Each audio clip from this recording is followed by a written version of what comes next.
Hide your kids. Lock the doors. You're listening to HR's most dangerous podcast. Chad Sowash and Joel Cheeseman are here to punch the recruiting industry right where it hurts. Complete with breaking news, brash opinion, and loads of snark. Buckle up, boys and girls. It's time for the Chad and Cheese Podcast.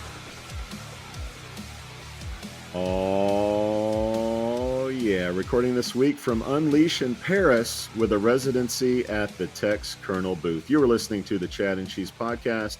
I'm your co-host, Joel Cheeseman. And this is Chad, T-shirt and underwear Sowash. And on this week's abbreviated episode, we're talking Unleash, LinkedIn layoffs, and sandwich sacking, and who'd you rather? Let's do this. Hospitality is the heart of our society. It brings people together to share great food, drinks, and experiences. But successfully managing a restaurant or hotel is no easy feat. That's where Harry comes in. Harry is the frontline employee experience platform that helps you build, manage, and engage great teams. With Harry, managers can easily find and hire top talent, manage timekeeping, and communicate with employees at any time from any place. Candidates and team members can quickly and efficiently apply for jobs, swap shifts, and access important information entirely from their mobile devices. And Harry's robust employee engagement tools make team members feel more connected than ever. With Harry, as an owner or operator, you get a bird's eye view of your business, from turnover cost, labor cost, employee sentiment, compliance risk, and team performance. Run your business better by understanding the power of your people.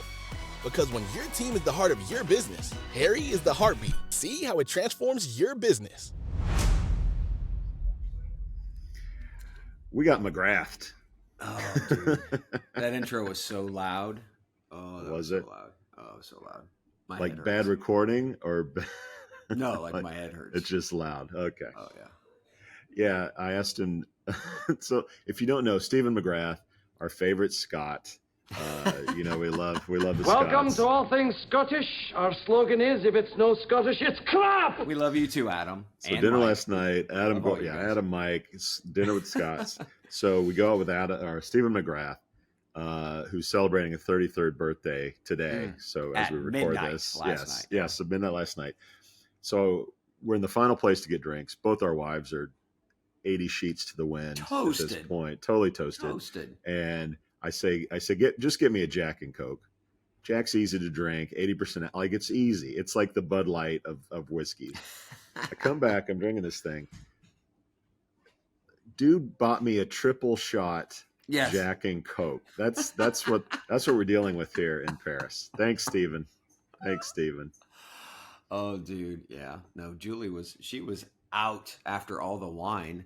Her and Christine obviously were out drinking earlier while we were working, and then they just carried along. And So we got McGrath. Yeah, I'm Julie's fine. like, Let's go. He's an enabler. I'm like, yeah. Go ahead, blame McGrath. Blame He's Steve. just Scottish. He's not an enabler. Oh, He's no, just Scottish. That's who he is. That's who he is. Man. Happy birthday, though, to him. We obviously love him. Yes. Every day. Shout out! All right, so let's get to it. We got a short show. Yes. We got to get back to Unleash and all the things that we have. So first shout out, or just show some love. Tex Colonel. We were in Tex Colonel's booth yesterday. Got some great interviews that will be dropping in the coming weeks. But thanks to them, they were very hospitable. Love Gerard, their CEO. He's always great. So first shout out definitely to them. Yes. Second one for me, Talking Job. The startups here are great, and they have a competition, which I think your daughter helps set up. So you can speak more about that. It runs that thing. So Talking Job, if you don't know, I'm not sure where they're out of, but their basic premise is that you apply through voice. And it transcribes everything as opposed to messaging or texting, which a paradox or someone would do. Yeah, like the kids like talking. They like talking. Siri, Alexa, whatever. We've been talking about voice for a while. So these guys won. So congrats to them. I've already mentioned Adam Gordon, Stephen McGrath. Thanks for a great dinner and a good time last night. And also Hi Bob had a rooftop party here that was really crowded and really popular. So shout out to them. By the way, headquartered in Israel, check with them, and they said all that their employees were safe and sound. So that's good. Excellent. Good to hear that from them as Excellent. well. What do you got? So shout out to all the fans out there and the people that we see at shows that we don't get a chance to hang out with. I mean, we get texts all night, that type of thing. And we can only be so many places at once. It's happened last week in Vegas. It's going to happen wherever we go, but we amazing time. And again, the rooftop, we got to see a bunch of people hang out for a little bit. But again, if we didn't get to hang out with you here, hopefully maybe the next place we might be able to hang with you. So shout out to all of our fans and our friends who got the Chad and Cheese shaft last night. Yeah. And as an abbreviated show, we're not going to do travel. We're not going to do like fantasy football from our friends at Factory Fix. But you will be in London in December, which is our final end of year travel. So the only chance you get to see us this year is Chad in London at TA Tech. By the way, early December. How great is France? France is amazing. Probably like you, your whole life you've heard the French are rude. They hate Americans. Like they're just miserable people. They're great. France is so great. Everything about, even the shitty parts of France are pretty good in my book. And by the way, I was introduced to French coffee, similar to Irish coffee, but instead of a Jameson, you throw in some cognac. So if you haven't tried a French coffee, please do so. And it really helps if you have the French whipped cream on top, the homemade stuff, which is really nice. And a little biscotti on top, one of those. Yes. Little dessert all day doesn't hurt. Yes. And you can do that in France. And talking about that, we're not doing birthdays, but I do have to give a shout out to my our middle kid, Emma, who turned 22 last week. 22. Jesus. And my niece, who actually got married. So congratulations, Haley and Chris, which I had to do between Vegas, wedding, France. So yeah, it's been a hell of a couple of week and a half. How's it feel to have a 22-year-old daughter? I still feel. Is it surreal? I still feel like a 12-year-old up here. So yes, dude, it is very surreal. So I'm sure, like you and most people listening, Facebook throws out your memories. Yeah. And obviously every day I get memories of Stella and my kids. And it's so surreal when they were young and where they are now. Like I can't imagine 22, and you probably look back when she's probably still the 12-year-old girl. At least I know Stella is to me. So anyway, watching Kennedy run shit at Unleash is just like, you were in high school yesterday. She's a girl boss. She's like, she's in control. Like, I love it. Quick rant, because we were talking about HR Tech, and we'll get to Unleash takeaways here in a second. But I just have to point out Phenom, a company that a lot of people know, a lot of people probably use. They're pretty good at the fake advertising. We talk about fake news. They posted on LinkedIn the Sphere, which we got to see you too. We talked about. Most people have seen this thing on social media and online. But anyway, they took their logo and like put it on the Sphere and made it move as if it was real. By all accounts, that was not a real ad. They didn't pay the $650,000 to have an ad on the Sphere. And if they did, if that was their ad, they wasted their money. So anyway, look, total fake, total BS. If anybody fell for them advertising on the Sphere, like you've been fooled, and you shouldn't do that shit. I mean, if it was an obvious like, hey, haha, we're here, but they kind of made it look like we really are on the Sphere. We're here at HR Tech. So anyway, don't do somebody in marketing thought they were geniuses, though. I guarantee you. Who greenlighted that shit? I don't know. Yes, let's fake. By the way, they also have like 60,000 LinkedIn followers as a employment software solution. A little bit unrealistic. I don't know. Maybe. I don't know. I'm not. Allegations. Go see who's following them and see if they look real. That's all I'm saying. That's all I got. All right, you ready for some Unleashed takeaways? I want to know what you think so far of the show. Dude. Yeah, other than all the shots and rooftop parties. Dude. So talk to Elliot. I mean, even before we talked to the staff at Unleash, we noticed that there was something much different this week than there was last week, right? HR Tech is, as I said last week, HR Tech is HR Tech, kind of like same as it ever was. Yep. Not here at Unleash. The enthusiasm and excitement that we saw here was amazing, and you saw it as soon as you walked in the hall. I mean, people were early. Mm-hmm. They were here. It was amazing. Now later we found out that they had record numbers, right? Yeah. So even though you little pussy Americans who stayed home because of the quote unquote bed bug infestation, many who I talked to at HR Tech said, no, I'm not going to Paris because of that. Well, guess what? You missed out. And they had record numbers, and it was amazing. I mean, it really was. It felt like it might just be me, but it felt like a new level of excitement for Unleash. We've been to Unleash before. We enjoy Unleash. We love the way that it's set up. You've got stages, integrated in with the expo hall. I mean, it's all like togetherness and, some form or fashion around community. But in this case, it just seemed like it was heightened tremendously. I don't know why, but it just did. Yeah, I think part of that is with COVID. COVID was over for America probably a little bit before it was Europe. So there's a little bit more pent up energy or demand to just get the hell out of the house. Obviously coming to Paris in fall isn't a bad thing. Look, there are two conferences that I look forward to every year. It's RecFest in London and it's Unleash in Paris. Part of its location, part of it is just the energy, the uniqueness of the show.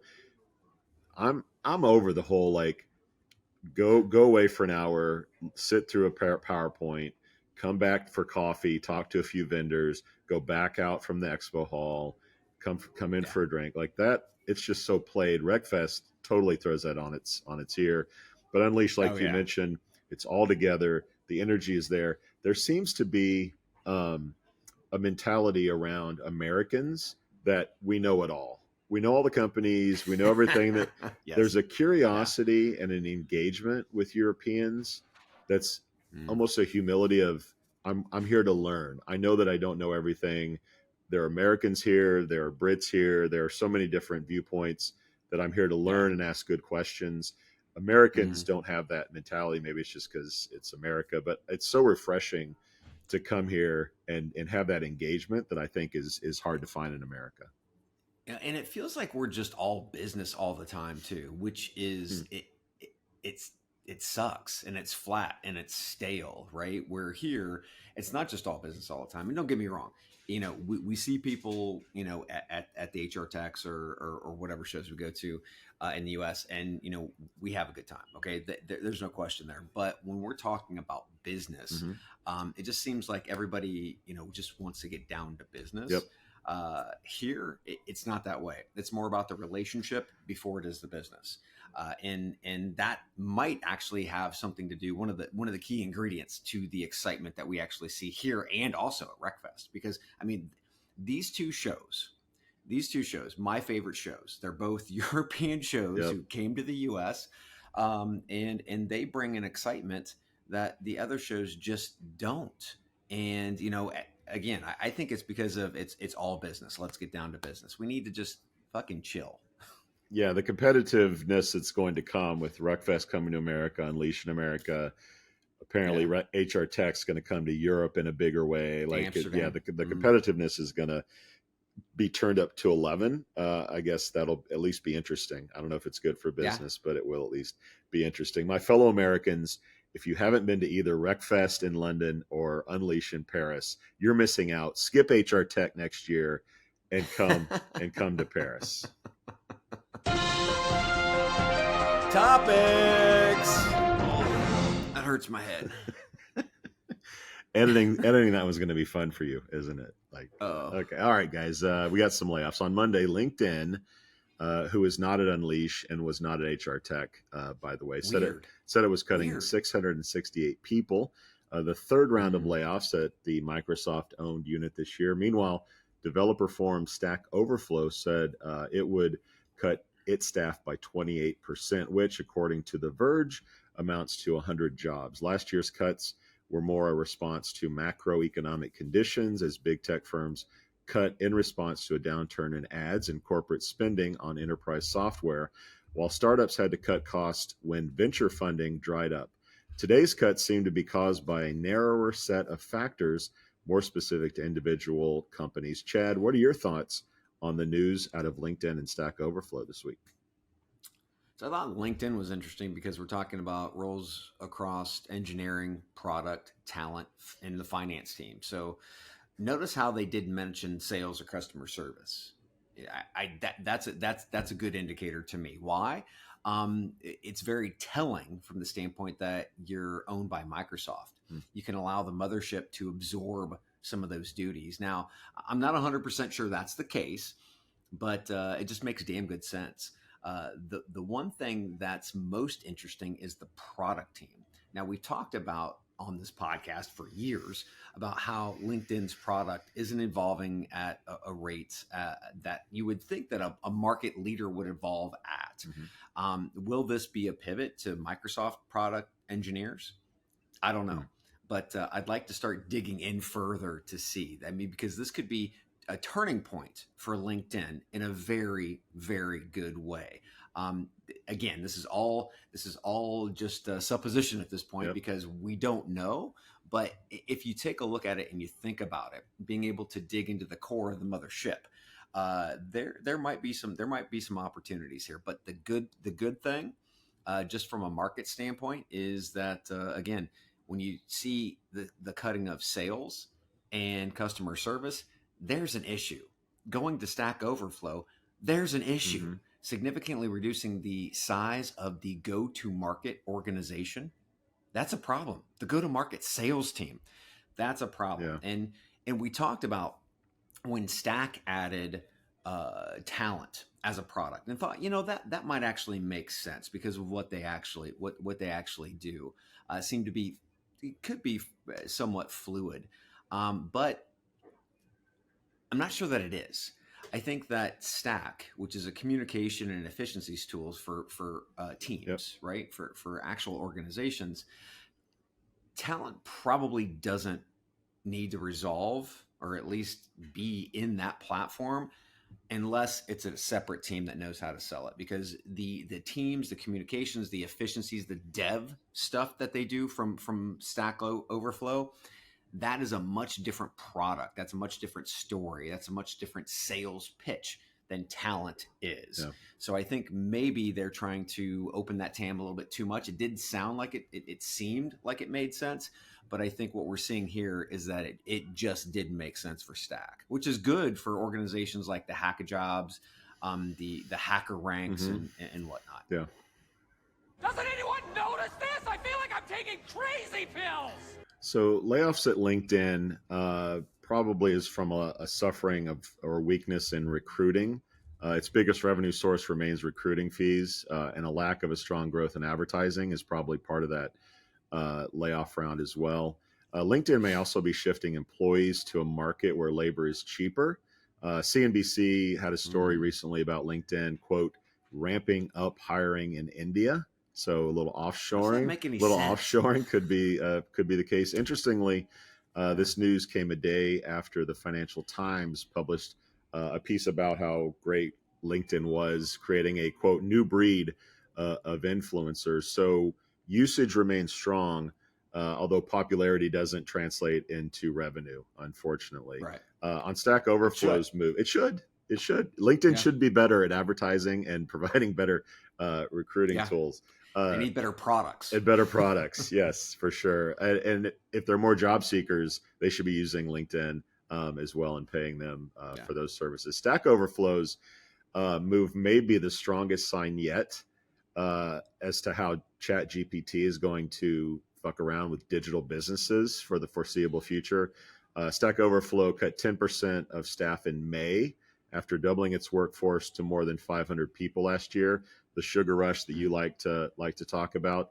Now that was before ChatGPT was launched. Remember that it was The Information who reported in April that Stack Overflow was one of several software companies that they thought was in danger because of the rapid rise of generative AI. As tech companies start to file quarterly earnings throughout October, it's going to be really clear as to how deep and the reasons why these layoffs are happening. For now, the cuts at LinkedIn suggest at least some big tech firms are being more careful and being more disciplined around labor costs. But until we get some earnings reports, it's going to be hard to say for sure. Yeah, agreed. I don't know. I don't know that the Stack Overflow thing has much to do with generative AI yet. I don't think we're there. I think it will. I think it will. I think we'll actually see more of the coding as it gets smarter, because we're in co-pilot phase right now. Get it, and the co-pilot phase is really just teaching the algorithms to do what we're doing. Right? It seems cool. It's like, oh, I've got a co-pilot to help me out, but we're really just teaching the algorithms to do what we do. Yep. I don't think we're there yet. So I think we will be having that conversation. I personally think, when you take a look at cutting a go-to-market sales team, there's a product problem. There's a product problem, and they need to at least kill a product that was being supported by that go-to-market team, and then narrowly focus on what they're actually doing well at.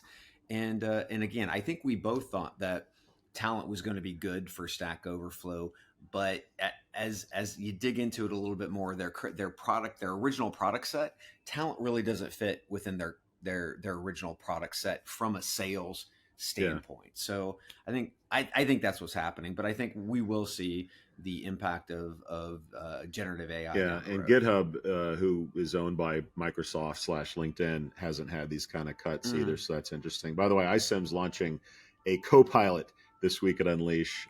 Barely missed the cut for us to talk about, but I'm sure we'll be talking about co-pilots on their high resolution screens in the booth.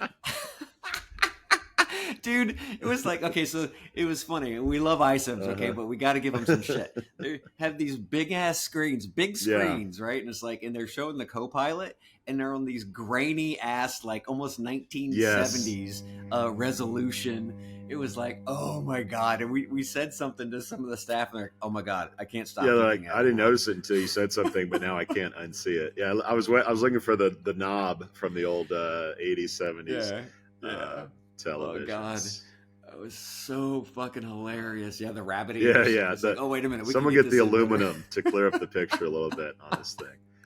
Oh geez. All right, when we come back, a little who'd you rather. All right, Chad, let's play a little who'd you rather.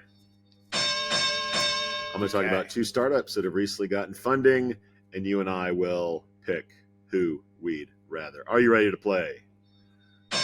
In this corner, we have the Martech.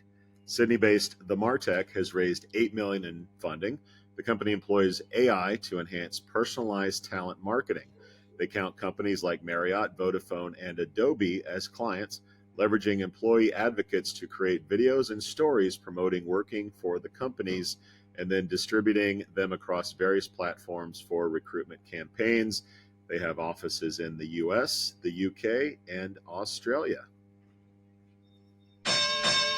And in this corner, Minneapolis-based Yardstick has secured an additional $12 million in funding. This brings their total to $24 million. The funds will be used to expand operations, broaden their business reach, and enhance development efforts. Yardstick provides trust and safety tools and expertise for high-volume hiring businesses to safely screen, verify, and onboard workers at scale, particularly in the gig economy. They employ 42 people, while the Martech employs 29 people. So, Chad, Yardstick and the Martech, who'd you rather?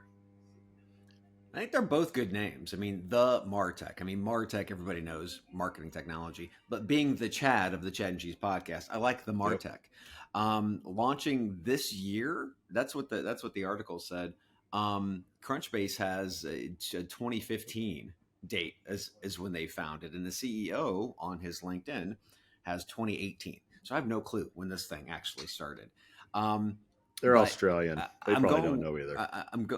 Yeah, that's a good point. But I'm going with the momentum on this one. If you take a look at the Martech, it's $8 million for an Aussie recruitment marketing company.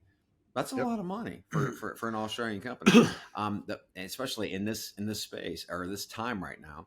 The Martech signed, as you said, Sainsbury's, Marriott, Vodafone, Adobe. They've got some pretty big names that they have on already. Plus, it seems like the CEO, Raj, has been in the marketing space since 2007.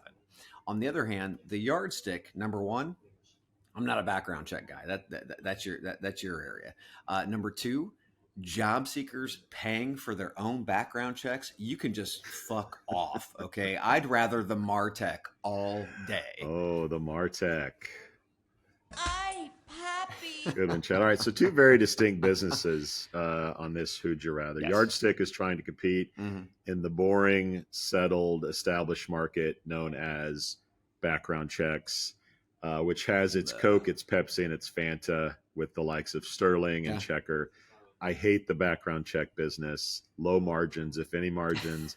It's a race to the bottom, and I hate startups who think they can put a dent in this crusty old grandfather of an industry.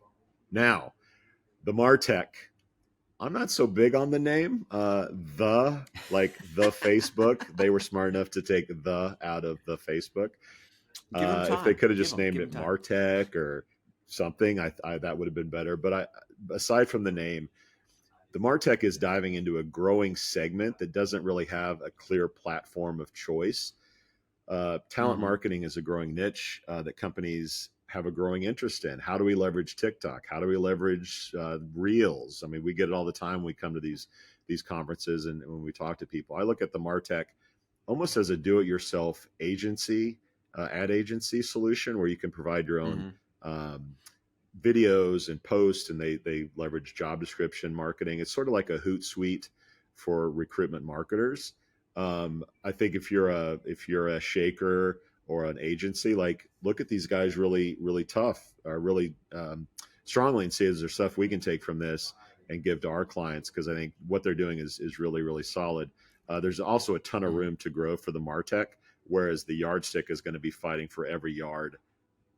Get it? Yardstick. See what I did there? Even in hangover mode, I got dad jokes. So anyway, every inch they're fighting for. There's a ton of room to grow for Martech as a result. I would much rather the Martech over Yardstick. And by the way, Chad, Yardstick was my nickname in college. Just a side note on that one. We'll be right back for a little fun news, if you will.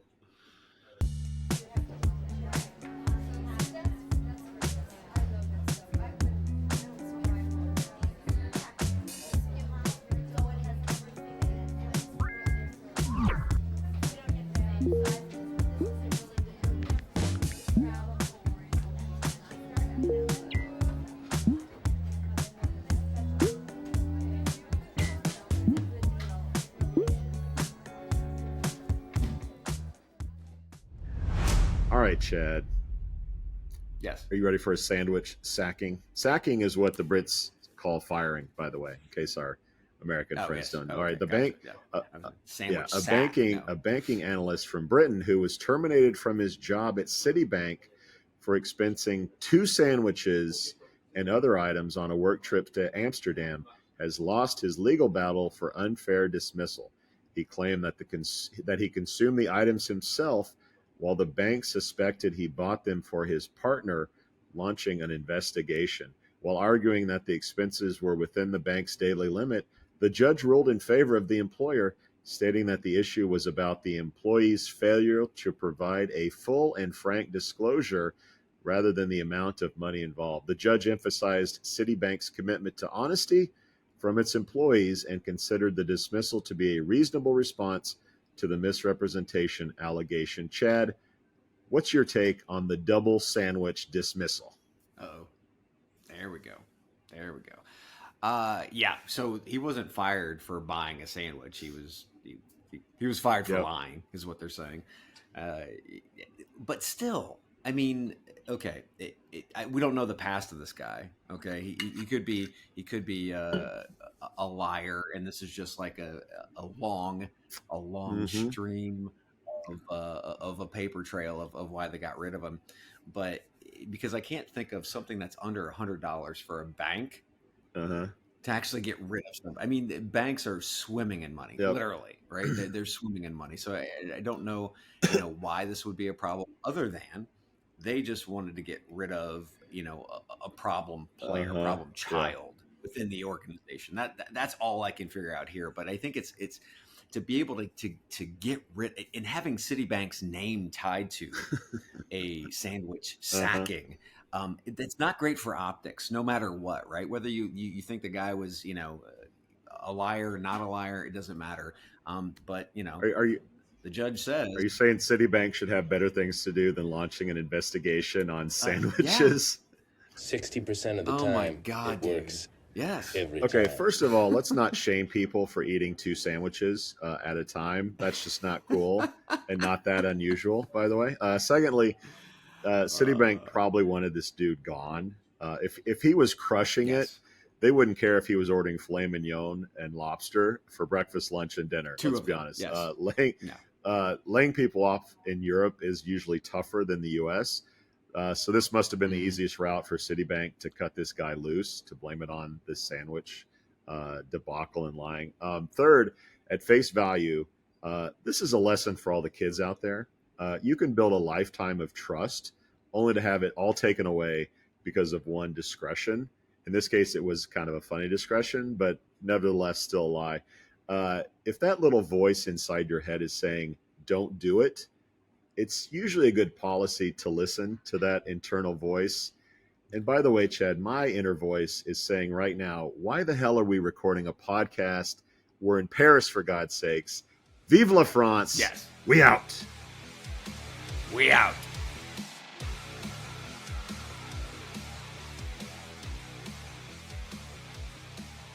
Thank you for listening to, what's it called? A podcast. The Chad. The Cheese. Brilliant. They talk about recruiting. They talk about technology. But most of all, they talk about nothing. Just a lot of shout-outs of people you don't even know. And yet you're listening. It's incredible. And not one word about cheese. Not one. Cheddar. Blue. Nacho. Pepper jack. Swiss. So many cheeses and not one word. So weird. Anywho, be sure to subscribe today on iTunes, Spotify, Google Play, or wherever you listen to your podcasts. That way you won't miss an episode. And while you're at it, visit www.chadcheese.com. Just don't expect to find any recipes for grilled cheese. It's so weird. We out!